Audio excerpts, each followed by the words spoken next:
आप सभी का यहाँ पे स्वागत है, जहाँ पे हम लोग पढ़ने वाले हैं रसायन विज्ञान। और उसमें हमारा टॉपिक है आज का परमाणु की संरचना, जिसको कि अंग्रेजी में अगर बोला जाए तो हम लोग बोलते हैं स्ट्रक्चर ऑफ एटम। परमाणु की संरचना। तो जैसे ही हम लोग परमाणु को देखना शुरू किए, सबसे पहले हम लोग कहते हैं परमाणु की खोज लगभग आपका 17वीं सेंचुरी में, जो कि महर्षि कनद के द्वारा, और उसके बाद एक बहुत महान साइंटिस्ट जो कि डेमोक्रिटस और ल्यूसिपस के द्वारा हुआ था। तो वहाँ पे हम लोग परमाणु की संरचना देखते हैं तो परमाणु के बीच में कुछ ठोस ऐसा दिखता है जो हम लोगों को पता है, और उसके चारों ओर इस तरह से रास्ता बना हुआ है जहाँ पे कि इलेक्ट्रॉन्स घूमते रहता है। ये जो बीच में हम लोगों को दिखा बहुत ठोस, उसको अंग्रेजी में हम लोग बोलते हैं न्यूक्लियस, और अगर हिंदी में बोला जाए तो बोलते हैं नाभिक। नाभिक।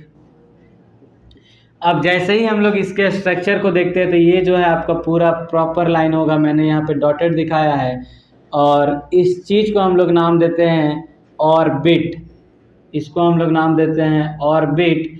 और जब हम लोग एक परमाणु की संरचना का कल्पना करते हैं तो परमाणु कुछ इस तरीके से दिखता है, और उसके ये जो आपने रास्ता बनाया ऑर्बिट, उसमें इलेक्ट्रॉन्स घूमते रहता है, और ये जो नाभिक है उसके अंदर प्रोटॉन और साथ ही साथ न्यूट्रॉन जो है वो मौजूद होता है। और हम लोग कहते हैं, सपोज करते हैं, मैं एक उदाहरण लेकर चलूं, जैसे परमाणु अगर मैं कहूं सोडियम का, सबको इन्हें नाम सुना होगा सोडियम का जब मैं परमाणु का संरचना करने की कोशिश करता हूं तो सोडियम के अंदर क्या क्या होगा, तो तीनों चीज़ होंगे, एक होगा इलेक्ट्रॉन, दूसरा होगा प्रोटॉन, और साथ ही साथ होगा न्यूट्रॉन। तो हम लोग नंबर, इसका जो एटॉमिक नंबर होता है, इस परमाणु संख्या सोडियम का जो होगा उसी के बराबर हम लोग एटॉमिक नंबर बोल रहे हैं, जो कि है 11। और अगर इसका आप लोग परमाणु द्रव्यमान का बात करेंगे, एटॉमिक मास का बात करेंगे, तो वो हो जाता है आपका 23। और इसी दोनों को घटाकर निकलता है संख्या न्यूट्रॉन का। तो न्यूट्रॉन का जो संख्या है वो हम लोग निकालते हैं, न्यूट्रॉन का संख्या हम लोग इन दोनों को घटाकर निकालेंगे, परमाणु द्रव्यमान से परमाणु संख्या को घटाते हैं तो आपका एटॉमिक मास, जिसको कि परमाणु द्रव्यमान बोल रहे हैं, उसी से परमाणु संख्या को घटा दीजिए तो मिल जाएगा आपको 23 में से 11 जाकर, यहाँ से 3 में से 1 गया तो आप लोगों को भी पता है बचता है 2, और उसके बाद 2 में से 1 गया तो बचता है 1। तो यहाँ से हम लोगों को क्या पता चला कि इसमें जो इलेक्ट्रॉन होगा वो हो जाएगा 11, ये परमाणु संख्या के बराबर रखता है अपना नंबर। उसके बाद अगर हम लोग प्रोटॉन का बात करते हैं तो वो भी परमाणु संख्या के बराबर ही होता है, और न्यूट्रॉन का तो नंबर मैंने यहाँ पे एक जो है फार्मूला लगा कर निकाला, जिससे कि आया 12। अब इसके बाद इसकी संरचना की अगर कल्पना की जाए तो हम लोग बोले बीच में है न्यूक्लियस, जिसके अंदर क्या होगा, तो जिसके अंदर आपका 12 न्यूट्रॉन और 11 जो है प्रोटॉन होगा।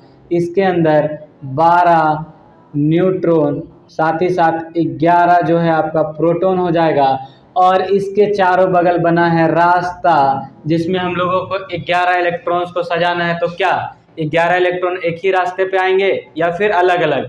तो अभी चूंकि हम लोग पढ़ रहे हैं 10वां क्लास के हिसाब से, तो याद रखिएगा पहला वाला रास्ता का बहुत ज़्यादा कैपेसिटी है, तो 2 इलेक्ट्रॉन लेने का। जैसे मान लीजिए कि हम लोग गए किसी पार्टी में और मेरा मन हुआ कि आज जो है हम ज़्यादा से ज़्यादा 2 रसगुल्ला खाएंगे। इसका मतलब ये तो नहीं कि 2 से कम, 2 से ज़्यादा। मतलब क्या हुआ कि 2 से कम तो हम लोग खा सकते हैं, लेकिन 2 से ज़्यादा का बात करेंगे तो वहाँ पॉसिबल नहीं, क्योंकि हम कम से कम नहीं बोल रहे हैं, हम बोल रहे हैं ज़्यादा से ज़्यादा। तो 2 इसका जो है ज़्यादा से ज़्यादा का क्षमता है, मतलब ये 2 से कम भी रख सकता है, नहीं तो फिर 2 के पास। उसके बाद दूसरे वाला का 8, तीसरे वाला का 8, और फिर 18। इतना हम लोगों को याद रखना है, हम लोगों का 10वां क्लास जो है निकल जाएगा। तो यहाँ पे हम लोगों को इसको इलेक्ट्रॉन कितना देना है, 11, और पहला वाला रास्ता में ये ज़्यादा से ज़्यादा लेगा 2। तो यहाँ पे हमने 1 गोला और यहाँ पे 1 गोला, 2 इलेक्ट्रॉन को दिखाया। अब इसके पास बचा हुआ कितना है, तो 9, क्योंकि 2 तो मैंने दे दिया, तो 9। दूसरे वाला का कैपेसिटी कितना है, 8, तो ये 8 से ज़्यादा ले नहीं सकता है, तो इसके पास मैंने दिया 1 इलेक्ट्रॉन, दूसरा इलेक्ट्रॉन, तीसरा, चौथा, पांचवा, छठा, सातवां, 8वां। फिर भी हमारे पास अब एक इलेक्ट्रॉन तो बचा हुआ है, हमारे पास था 9। तो सोडियम का जो आपका संरचना होगा उसमें ये 3 रास्ते बनेंगे, 3 ऑर्बिट होंगे और आखिरी वाला में जो है एक रास्ता दे देंगे। इसी तरह से हम लोग जो है परमाणुओं की संरचना करते हैं और परमाणुओं की संरचना में 3 चीज़ बहुत ज़रूरी है, प्रोटॉन, न्यूट्रॉन और साथ ही साथ आपका इलेक्ट्रॉन। इन्हीं तीनों को मिलाकर परमाणुओं की संरचना हुई और इसके बारे में जानेंगे इससे ज़्यादा नेक्स्ट वीडियो में। तब तक के लिए जय हिंद।